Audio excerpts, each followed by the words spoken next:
तो hello friends, welcome to अपना prime. पिछले एपिसोड के अंत में देखा था जंगली पहुंच चुका है क्वीन रिवर अपने सारे लोग के साथ में। वो उस पूरे एरिया को देख रहा होता है और सबसे कहने लगता है हमारा सबसे पहला काम होगा यहाँ पर सब जगह पर कहीं पे छुप जाओ, क्योंकि हम बिल्कुल भी नहीं चाहते हैं जो मगुमी है उसको हमारे बारे में किसी भी तरह से पता चले। वो इस टाइम पर एक बहुत बड़ी सेना इस जगह पर लेके बैठा हुआ है, वो अचानक से हम पर अटैक कर सकता है। तो मैं बिल्कुल भी खतरा अपने ऊपर नहीं लेना चाहता। मैं चाहता हूँ हमारी पूरी सेना इस जगह पर आ जाए और फिर से मौका पाकर हम मगुमी के ऊपर अटैक करके उसको यहाँ से निकाल दे। तब तक के लिए हम शांति से पर बैठे रहेंगे। ये जगह हमारे लिए काफी ज्यादा इंपॉर्टेंट होने वाली है, क्योंकि इसी जगह पर हम अपना नया माउंटेन विलेज स्टेबलाइज करेंगे और हमेशा के लिए यहीं पर रहने वाले हैं। ये जगह हमारे नाम से जानी जाएगी। तभी क्यूनन बोलता है वैसे किस जगह पर, स्पेसिफिक किस जगह पर हमें अपना माउंटेन विलेज स्टेबलाइज करना है। इसमें चंगली बोलता है हमें कुछ चीजों को ध्यान रखना पड़ेगा। पहली चीज, उस जगह पर काफी सारा खाना पानी होना चाहिए। दूसरी, उसके ऊपर अटैक करना मुश्किल हो और उसको डिफेंड करना आसान पड़ता हो, हमारे बिल्कुल पिछले विलेज की तरह। ये सुनकर संजय बोलता है आज जान तो ऐसी बात है, तो इस जगह को तो मैं जानता हूँ। इसमें चंगली बोलता है क्या सच में तुम इसको जानते हो? संजय बोलता है हाँ बिल्कुल जानता हूँ, लेकिन उस जगह पर किसी और ने कब्जा कर रखा है। चंगली पूछता है किसने?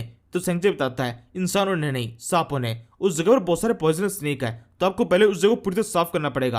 अगर एक बार उन स्नेक्स को वहां पर निकाल दिया जाए तो उसके बाद वो जगह बिल्कुल वैसी है जैसे कि आपने बताया था, खाना पानी मिल जाएगा और इसके अलावा उस जगह को डिफेंड करना आसान है, अटैक करना मुश्किल। यहाँ पर चंगली के लिए स्नेक्स बिल्कुल भी बड़ी दिक्कत नहीं है। साथ में क्वीनमैन है जो कि एक हंटर है। चंगली से बोलता है तुम एक हंटर हो तो तुम मेरे साथ में चलो, हम दोनों साथ में मिलकर उन सारे स्नेक्स को वहां से मार भगाएंगे। और बाकी लोग जब तक हम जगह देख के आ रहे हैं तब तक के लिए तुम इस जंगल के अंदर चले जाओ, कहीं पे छुप के बैठ जाना और आराम करना। जब मैं वापस आऊंगा उसके बाद में आगे की बात करेंगे। इसके बाद में संजय इन दोनों को अपने साथ में लेकर एक टापू के ऊपर लेके आता है और बताने लगता है देख रहे हो ये है वो टापू जिसको डिफेंड करना आसान है और इस पर अटैक करना काफी ज्यादा मुश्किल। चारों तरफ पानी से घिरा हुआ और इसके ऊपर काफी सारे स्नेक्स भी है। मगुमी ने भी एक टाइम पर इसी को अपना किला बना रखा था, लेकिन जब बाद में उसको पता चला इस जगह पर काफी सारे स्नेक्स है, इसलिए वो इस जगह को छोड़ के भाग गया। वैसे इसके अलावा कुछ बेकार की अफवाह भी है कि उसने किसी और कारण से इस आइलैंड को छोड़ा था, लेकिन वो सारी बेकार की अफवाह है, उसके ऊपर ध्यान नहीं देना चाहिए। हमें फोकस करना चाहिए यहाँ के स्नेक्स के ऊपर जो किस आइलैंड के ऊपर है, उनका हमें सामना करना पड़ेगा। वो बहुत ज्यादा पॉइजनस है। चंगली पूछता है वैसे में ये नदी कैसे क्रॉस करनी है? इसमें संजय बोलता है और यहाँ से 5 मील की दूरी पर एक जगह है जहाँ से हम बोट ले सकते हैं। उस बोट का यूज करके आसानी से नदी क्रॉस हो जाएगी। फिर इनको बोट मिल जाती है, ये तीनों उसका यूज करके नदी को क्रॉस करने लगते हैं। इसके बाद में कुछ ही देर के अंदर दूसरे तट के पास से पहुंच जाते हैं। संजय बोलने लगता है देख रहे हो यहाँ पर कितने सारे स्नेक्स है, इनका नंबर पहले से भी काफी ज्यादा बढ़ चुका है, जो काफी ज्यादा खतरनाक है। अगर इनमें से किसी एक ने भी तुम्हें काट लिया तो तुम्हारी लाइफ चली जाएगी, तुम पक्के तौर पर मारे जाओगे। इसके बाद जंगली अपने स्वॉर्ड निकालते हुए कहता है वैसे क्या ये स्नेक्स बिल्कुल भी इंसानों से नहीं डरते हैं? और ये कहते हुए स्नेक्स के ऊपर चढ़ाई कर देता है। काफी सारे स्नेक उसके हाथों से मारे जाते हैं और जो बच जाते हैं वहां से भागना शुरू कर देते हैं। जंगली से बच जाता है, बेकार पीछे की जरूरत नहीं है, ये सारे स्नेक्स ही होता है, कुछ टाइम यहाँ से निकल जाएंगे। और फिर इसके बाद में ऐसे कुछ टाइम तक ये पूरे एरिया को घूमते रहते हैं। इनको घूमते हुए पता चलता है यहाँ बीच के साइड में एक हल्का सा विलेज है जो कि पूरी तरह से फॉग में ढका हुआ है और उस जगह पर काफी कम स्नेक है। इसका मतलब साफ है इस आइलैंड के ऊपर जरूर से कुछ न कुछ तरीके की एक्टिविटी हो रही है। मगुमी पूरी तरह से इसको खाली छोड़ के नहीं गया है। इससे में क्वीनमैन की हल्की सी इच्छा होती है कि अभी चल के इस विलेज को देखते हैं और पता लगाते हैं यहाँ पर है क्या, लेकिन चंगली भी मना कर देता है क्योंकि अभी काफी शाम होने वाली है। रात के समय इस तरह की हरकत करना थोड़ा मुश्किल हो सकता है। अगले दिन सुबह आकर दोबारा से कोशिश की जाएगी और फिर इसके अंदर बोट के अंदर दोबारा से बैठ जाते हैं। यहाँ पर क्वीनमैन चंगली से कहने लगता है देखा मैंने कहा था ना, इस जगह पर जितने भी स्नेक्स है वो उतने भी ज्यादा खतरनाक नहीं है, मतलब पॉइजनस है, लेकिन आसानी से उनको हटाया जा सकता है। इसमें चंगली बोलता है हाँ तुम बिल्कुल ठीक कह रहे हो, यही सेम चीज तो मगुम के ऊपर लागू होती है। वो क्यों स्नेक से डरकर इस जगह को छोड़ के जाएगा? किसी भी छोटी मोटी सेना का यूज करके वो आसानी से इन सारे स्नेक्स के एरिया को ऐसे खाली कर सकता है। इसका मतलब साफ है ये सारे स्नेक्स यहाँ मौजूद है, क्योंकि वो चाहता था ये सारे स्नेक यहाँ पर मौजूद हो। शायद से ये स्नेक यहाँ पर किसी ट्रैप की तरफ वर्क कर रहे हैं जो किसी को उस बीच के एरिया जाने से रोक रहे हैं। इसके बाद में रात होने से ठीक पहले ये लोग अपने कैंप तक पहुंच जाते हैं, जब पर सेंगजिन से पूछने लगता है वो आइलैंड किस तरह का था, वहां पर किस किस तरह के स्नेक थे। इसमें चंगली बोलता है काफी ज्यादा खतरनाक स्नेक थे और जिस तक कहा गया था बिल्कुल वैसा ही था। बहुत सारे स्नेक्स है जिन सभी से हमें फाइट करनी पड़ेगी, लेकिन ज्यादा मुश्किल नहीं होगा। कुछ टाइम के अंदर सारे स्नेक्स वहां से निकाल देंगे। अगली बार जो वापस जाएंगे तो अपने साथ में कुछ और लोग को लेके जाएंगे और सारे स्नेक्स को प्रोटेक्ट करके पूरे एरिया को क्लियर कर देंगे। क्वीनमैन तैयार हो जाओ, कल हमें उन स्नेक्स के ऊपर और भी खतरनाक से चढ़ाई करनी है, उनको हम पूरी तरह से खत्म कर देने वाले हैं। क्वीनमैन बोलता है हाँ बिल्कुल ठीक है, जैसा आप कह रहे हैं बिल्कुल वैसे ही होगा। तभी स्टडीज बोलता है वैसे एक छोटी सी दिक्कत है जो कि हमें बीकी भी सॉल्व करनी पड़ेगी। चंगली बोलता है दिक्कत किस तरीके की? तो सेंजी एक्सप्लेन करता है जिस जगह पर आप कब्जा करने की कोशिश कर रहे हैं और जिस जगह पर नया टोड विलेज बनाना चाहते हैं उस जगह के ऊपर स्नेक्स ने पहले कब्जा कर रखा है। मुझे लगता है हमें वहां पर बिल्कुल भी नहीं जाना चाहिए, ये एक अशुभ संकेत है। हमारे विलेज का नाम है टोड विलेज और वहां पर एक काफी सारे स्नेक्स, तो ये नाम आपस में क्लैश कर जाएंगे, तुम्हारा वहां पर जाना ठीक नहीं होगा। जिसको चंगली बोलता है अगर यहाँ पर तुम्हारी जगह किसी और ने इस बात को बोला होता तो मैं इस बारे में बिल्कुल सोचता, लेकिन अब जो तुमने मना कर दिया तो मुझे ऐसा लगता है हमारे लिए यही करना एकदम बेस्ट होगा। अब तुमने मना कर दिया है तो हम जरूर से यही करने वाले हैं, हम उसी विलेज को अपने कंट्रोल में लेंगे और फिर इसी स्नेक आइलैंड के ऊपर हमारा टोड विलेज स्टेबलाइज होगा। सेंजी कहता है कि सच में आपने अच्छी तरह सोच लिया है, एक बार फिर से सोच लीजिए। चेंगली बोलता है आप बिल्कुल, मैंने अच्छी तरह सोच लिया है, तुम जितना मना कर रहे हो मेरी इच्छा उतनी ज्यादा बढ़ती जा रही है। इस समय उसको एक स्क्रीन होती है, इस पे लिखा हुआ है तुम्हारे पास में अभी कोड मिशन आ चुका है, इस मिशन के अंदर तुम्हें उस स्नेक आइलैंड के ऊपर कब्जा करना है। इसके बाद में सभी लोग सोने के लिए चले जाते हैं। अब केवल चेंगली और सेंगजाई है जो कि जगे हुए हैं। पास में प्रिंसेस मिंग्यू भी है जो कि लगातार चेंगली का नाम पुकार रही होती है। उससे कहने लगती है चेंगली मुझे हमेशा अपने साथ में रखना। और ये देखकर सेंगजाई बोलती है ये अपने मन में धीरे धीरे तुम्हारा नाम पुकार रही है, इसका मतलब ये तुम पर काफी ज्यादा भरोसा करती है। इसके चेहरे पर जो संतोष है वो मैंने काफी लंबे टाइम के बाद में देखा है। तो चेंगली पूछता है वैसे 3 साल पहले हमारी मुलाकात पहले भी हो चुकी थी, उसके बाद में तुम कहां पर गए? सेंगजाई बताता है टोड विलेज से निकलने के बाद मैंने तुरंत ही अपनी बहन को दोबारा से चगान सिटी भेज दिया था, क्योंकि मुझे पता था इस दुर्ग का बहुत ज्यादा खतरा है और भी काफी सारे मोटर मैंडेट्स है और इसके अलावा और भी काफी सारे बुरे लोग हैं जो कि हम पर अटैक कर सकते हैं। तो बेकार में अपनी बहन की लाइफ खराब करने का कुछ मतलब नहीं बनता था।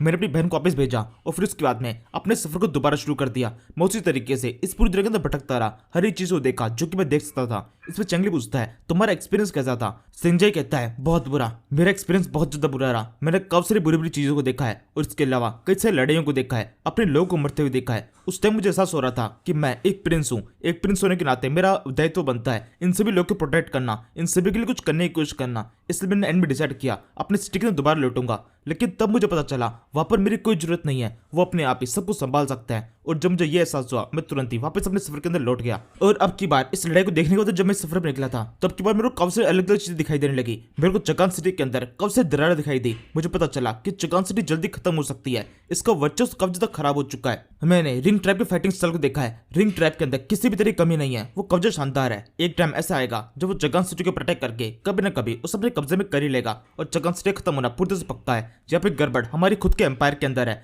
रिंग ट्रैप के अंदर नहीं। हमारा एम्पायर गड़बड़ में है। तुम्हें क्या लगता है इस तक अंदर गड़बड़ क्या है? इसमें चेंगली सोचने लगता है अब इसे कैसे एक्सप्लेन करूं। यहाँ पर गड़बड़ पूरी तरह से हो चुकी है, पूरी चीज हिल चुकी है। इनका टैक्स सिस्टम और इसके अलावा जो कुछ भी है, जितने भी तरह के रूल्स बना रखे हैं वो सब के सब बेकार है। इनको सब कुछ दोबारा शुरू करना पड़ेगा। अगर मैं इसको गलती समझाने की कोशिश भी करूंगा तो भी समझ नहीं सकता। फिर वो थोड़ा आराम से समझाने की कोशिश करता है। उससे कहता है मान लो तुम्हारा पूरा एम्पायर एक झोपड़ी की तरह है जिसको तानों बानों से बनाया गया है, उसके ऊपर घास के ढेर रख दिए गए हैं और इस तरीके से तुम झोपड़ी के अंदर आराम से रह सकते हो, तुम्हें सारी सुविधाएं मिल जाएगी। लेकिन हवा का एक झोंका काफी है इस झोपड़ी को पूरी तरह से उड़ाने के लिए। मतलब ये झोपड़ी तुम्हें सारी रिसोर्स प्रोवाइड कर सकती है लेकिन तुम्हें प्रोटेक्शन नहीं दे सकती। इसमें संजय बोलता है तो फिर हमें क्या करना चाहिए? क्या इस घर को थोड़ा मजबूत कर देना चाहिए या कि डिफेंस को बढ़ाना चाहिए? चेंगली कहता है मुझे नहीं लगता ये भी काम करने वाला है, क्योंकि वो है तो झोपड़ी, उसके बाद तुम कितना डिफेंस बढ़ा लो, हवा का झोंका आएगा तो झोपड़ी उड़ी जाएगी। तुम उसे कितना मजबूत करने की कोशिश करो वो काम नहीं करेगा। इसलिए यहाँ पर जरूरी यह है उस झोपड़ी को पूरी तरह से खत्म कर दिया जाए, उसको जलाने के बाद में वापस से दोबारा से जीरो से स्टार्टिंग की जाए, तभी जाकर तुम एक परफेक्ट घर बना सकते हो। एक परफेक्ट एम्पायर तभी बन पाएगा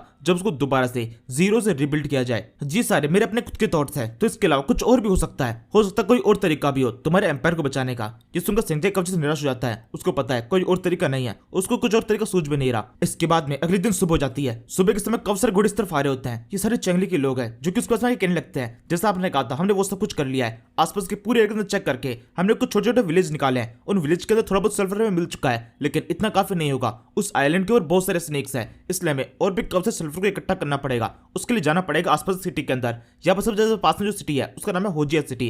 वहां पर किसको भेजना है इसके बारे में सोचना है। अगर हमें स्नेक्स को भगाने के लिए उस सल्फर का यूज करना है तो फिर उस सिटी के अंदर जाकर ही सल्फर खरीदना पड़ेगा, जहाँ पर तो बहुत ज्यादा कम है। इसमें चेंगली बोलता है तो फिर ठीक है, अपने सारे लोग इकट्ठा करो। सबसे पहले आसपास जितने भी टाउन है उनसे भी जितना सल्फर हो सके उतना इकट्ठा करो। होजिया सिटी के अंदर मैं खुद जाऊंगा और वहां पर जितना भी सल्फर होगा वो सारा खरीद के लेके आ जाऊंगा। इस पे बंदा बोलता है मुझे नहीं लगता वहां पर आपको जाना बिल्कुल भी सेफ होगा, क्योंकि पूरी जगह पर आपके पोस्टर बटे हुए हैं, लोग आपको चेहरा दिखते पहचान जाएंगे। आप वहां पर मोस्ट वांटेड है, तो आपकी लाइफ की ओर बहुत ज्यादा खतरा हो सकता है। आपकी बजाय किसी और को जाना चाहिए। इसमें चेंगली सोचने लगता है हाँ बात तो सही है, लेकिन यहाँ पर दिक्कत यह है अगर मैंने यहाँ पर अपनी जगह पर किसी और को पैसे देकर भेज दिया तो वहां पर जाकर ठीक से नाटक नहीं कर पाएंगे। लोगों को उनके ऊपर शक हो सकता है कि इस तरीके के एक नॉर्मल आदमी के पास में इतना सारा पैसा कैसे हो सकता है। इसी साथ में चेंगली को अपनी वाइफ की याद आने लगती है, क्योंकि वो दिखने में काफी ज्यादा अमीर लगती है और अब तक जितने भी मर्चेंट वाले काम किए हैं वो सारे उसी ने किए हैं। वो आसानी जाकर किसी तरह का नाटक कर लेती है और सारा काम निकला लेती है। तो चेंगली जब ये सोच रहा होता है उसको एकदम से संजय की याद आती है। ये प्रिंस जो कि उसके साथ में ये एक प्रिंस है, दिखने में अमीर सा भी लगता है। अगर ढंग के कपड़े पहना दिए जाए तो कब्जा शानदार लगेगा। उससे कहने लगता है तो तुम क्या मेरी एक मदद कर सकते हो?